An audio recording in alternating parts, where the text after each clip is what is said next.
ZebPay is India's leading Bitcoin company. It's basically a mobile app available on Android and iPhones. And it's an app using which you can buy, sell Bitcoins, you can store Bitcoins, and you can use Bitcoins to top up airtime or to buy vouchers. So in some way it's also like a Paytm but powered by Bitcoins.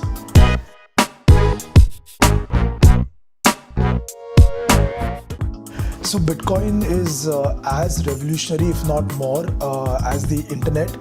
It is the internet of money, the internet of transferring value.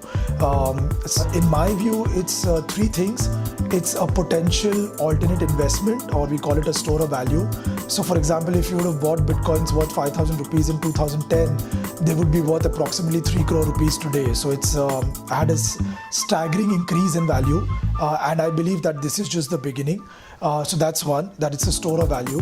The second thing is that it's a currency, so you can use it to buy goods and services. So for example, on the ZebPay app, as I said, you can top up airtime and so on and so forth. So at that point of time, it's a currency.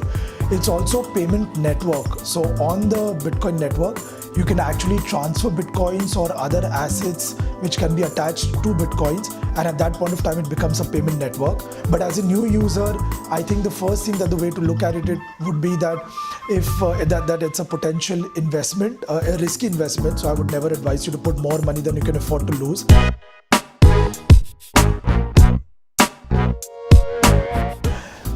So I think if you are entering into a space which is extremely new and has not yet reached a critical mass, actually that's where the opportunity is really. I think real entrepreneurship is, and in fact the only entrepreneurship is when you really identify a space which has not arrived today.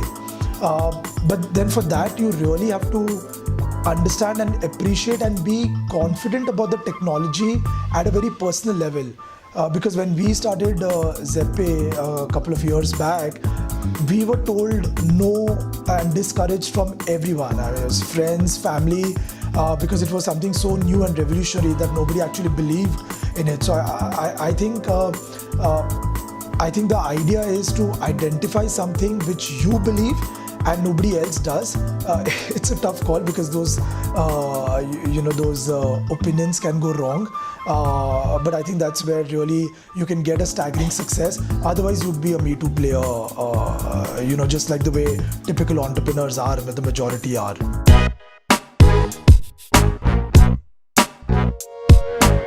I mean, I don't advise anybody to start up who's really young or who's just out of university or college to get a good job or to really, just chill out a little bit. The world is changing at a tremendous pace and there will always be opportunities. I think it's extremely important to really experience the real world, the real business world under somebody else's umbrella. Make your network, see how work is being done, and then really start off. I believe you should at least have about 5 or 10 years of experience where you're chilling out, you're learning the business ecosystem, and then you kind of start off. So it's not that I discourage everyone to start off. I just discourage very young people to enter the world of the supposedly glamorous world of startups. Once you enter this world, it is really difficult. It's really grueling. So people who kind of would depend upon their work to feed their families, I think it's not the best thing to do, because statistically you will fail, and then to kind of get up from that is really a tough job. So I would say that